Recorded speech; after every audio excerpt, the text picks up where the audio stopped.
दोस्तों, time management हमारी ज़िंदगी का बहुत ही अहम हिस्सा है जिसे हम अक्सर इग्नोर कर देते हैं। हमें ये बात समझनी होगी, टाइम प्राइसलेस है, उसका कोई मोल नहीं है। आप वेस्ट तो आराम से कर देते हैं, लेकिन आप ये नहीं सोचते हैं कि वो किसी के लिए कितना यूज़फुल टाइम होगा। दोस्तों, 24 घंटे तो हर किसी को मिले हुए हैं, लेकिन क्या वो 24 घंटे टाइम प्राइसलेस है? हम ये बात जानते हैं। इस बात को जानते हुए भी कि टाइम प्राइसलेस है, आज जो बीत गया वो फिर नहीं आने वाला है, फिर भी कई बार हम उसे वेस्ट कर देते हैं।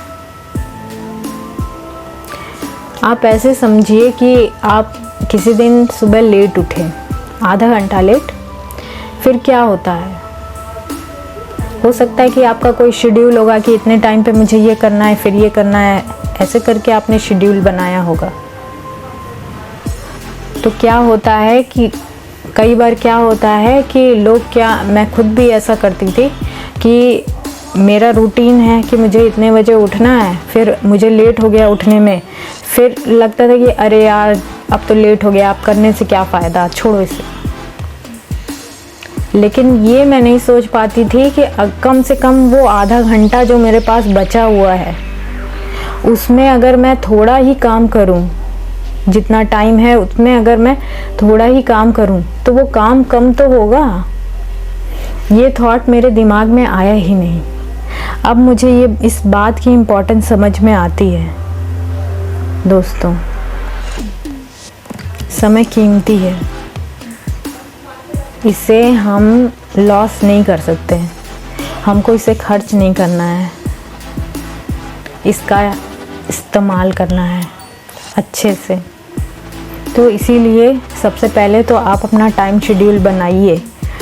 दोस्तों, अगर आप प्रोडक्टिव रहना चाहते हैं, आप जितना आज वर्क कर रहे हैं उससे ज़्यादा वर्क करके रिलैक्स लाइफ, स्मूथ लाइफ जीना चाहते हैं, तो दोस्तों हमको टाइम शेड्यूल की बहुत ज़रूरत है। अगर हम टाइम मैनेजमेंट कर लेते हैं तो उसमें हमको पता होता है कि कितने टाइम पे हमको क्या करना है। नॉर्मली हम लोगों की आदत क्या होती है? नॉर्मली हमारी आदत होती है कि जब तक हमारे पीछे कुत्ता ना दौड़े तब तक हम काम नहीं करेंगे।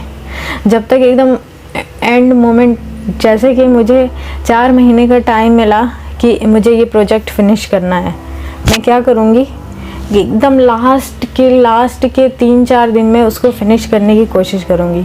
ऐसा होता है ना, बहुत बार होता है। जैसे हम लोग की में बहुत सारी ट्रेनिंग्स आती हैं, तो ट्रेनिंग्स का टाइम है 15 दिन में फ़िनिश करिए। ऐसा होता है कि यार 15 दिन है, 15 दिन बहुत टाइम है। फिर क्या करते हैं कि लास्ट के 2-3 दिन में जल्दी उसको फिनिश कर देते हैं, चाहे समझ में आए या नहीं आए। तो दोस्तों, काम तो हो गया, समझ में भी आ गया, तो इसीलिए बेहतर यही होता है कि हम अपने आप को डेडलाइन दे दें। हर काम के लिए अपने आप को डेडलाइन दें। ये करें कि हाँ, इतने टाइम में मुझे ये काम फिनिश करना है, क्योंकि हमारा तो नेचर है, हम बिना डेडलाइन से पहले कोई काम ही नहीं करते। तो इसीलिए अपने लिए डेडलाइन बनाइए।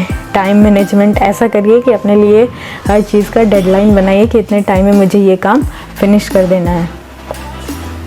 कोई काम अगर ऐसा हो जाता है कि हमें टाइम कम पड़ रहा है या किसी वजह से कमी हो जाती है, तो ऐसा नहीं है कि उस काम को छोड़ ही देना है। जितना टाइम बचा है उसमें उसको फिनिश करने की या कम से कम कोशिश तो करनी चाहिए। लेकिन हम क्या करेंगे, पूरा ही छोड़ देंगे? नहीं, उसको कोशिश तो करना है फिनिश करने की। ये सोच के करिए कि शायद ये फिनिश हो जाए। और दोस्तों, जो सबसे भारी काम है, मुश्किल काम है, आसान काम को करने के बजाय आप मुश्किल काम को पहले करिए, क्योंकि उससे आपका स्किल डेवलपमेंट बहुत अच्छा होता है।